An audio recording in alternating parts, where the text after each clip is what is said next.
5గురు సైంటిస్టులతో మీరు పనిచేస్తూ ఉండి, మీ చుట్టూ వాళ్ళే ఉన్నారు, ఇంకెవ్వరు లేరు. 5గురు సైంటిస్టులు కొత్త సమస్యల మీద వర్క్ చేస్తూ దాని గురించి పనిచేస్తుంటే మీ మైండ్ సెట్ ఏమనిపిస్తుంది? ఖాళీగా కూర్చుందాం అనిపిస్తుందా? సైంటిస్ట్ లాగా నేను కూడా ఏదైనా కొత్తగా చేద్దాం, ఏదైనా చేయాలనిపిస్తుంది. Very good. ఓకే, నలుగురు ఖాళీగా కూర్చొని ముచ్చట్లు పెట్టుకొని టైం పాస్ చేస్తూ ఉన్నారు, వాళ్ళ పక్కన కూర్చుంటే మీకేమనిపిస్తుంది?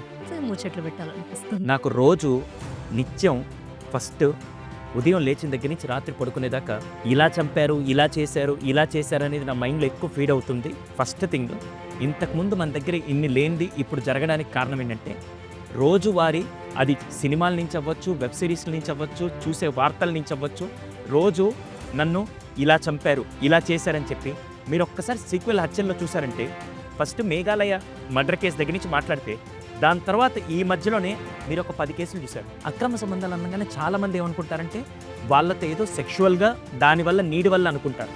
నిజం చెప్పాలంటే సెక్షువల్ నీడ్ వల్ల కేవలం ఒక 10 నుంచి 15% అయితే, నాకు నా పార్ట్నర్ దగ్గర నుంచి ఏదైతే ఎమోషనల్ సపోర్ట్ రావట్లేదు, it's not about husband wife అనగానే కేవలం రొమాన్స్ ఈ యాంగిలే కాదండి. జస్ట్ వాళ్ళకేంటంటే నేను ఇంటికి వచ్చాక ఏం తిన్నావా, ఎలా ఉన్నావు అని చెప్పి ఆ ఎమోషనల్ నీడ్ ఫిల్ అవ్వలేదనుకోండి, రోడ్డు మీద ఆల్రెడీ చాలామంది బకరాలు, చాలామంది ఇడియట్స్ ఏం చేస్తున్నారంటే, ఎవరెవరైతే ఇటువంటి ఎమోషనల్ నీడ్లో ఖాళీగా ఉన్నారో వాళ్ళని పట్టుకుందామని ఎరేయడానికి కూడా చాలామంది కొంతమంది రెడీగా ఉంటారు. వీళ్ళు ఏం చేస్తారు, నాకు ఇక్కడ దొరకని వస్తువుని నేను ఇంకెక్కడైనా ఎవరన్నా కొద్దిగా ఆప్యాయంగా మాట్లాడంగానే వీళ్ళు ఆ ట్రాప్లో పడిపోతారు. చాలామంది లేడీస్ని ఊరికే టార్గెట్ చేసి ఈవిడ కోరికల కోసం వెళ్ళింది, అబ్సల్యూట్లీ రాంగ్ అండి. ఇది నేను తీవ్రంగా ఖండిస్తాను. ఎందుకంటే అన్ని వేళలా అది కరెక్ట్ కాదు. పోనీ అన్ని వేళలా నేను చెప్పేది రైట్ అయిన రోజు, కానీ చాలా నీడ్స్ ఉంటాయనేది మాత్రం మనం జాగ్రత్తగా తెలుసుకోవాలి.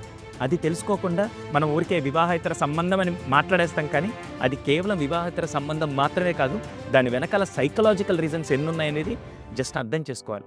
దీనివల్ల ఏమవుతుందంటే, కనీసం భవిష్యత్తులో వచ్చే బంధాల్లో అయినా అటు అమ్మాయి డబ్బుందా లేకుంటే అబ్బాయి డబ్బుందా లేదా మాత్రమే కాకుండా పార్ట్నర్స్ ఎలా ఉండాలి ఏంటి అనేది ఫస్ట్ వాళ్ళు చెక్ చేసుకొని దిగితే కనీసం ఇటువంటి అనర్థాలు జరగకుండానే ఉంటాయి.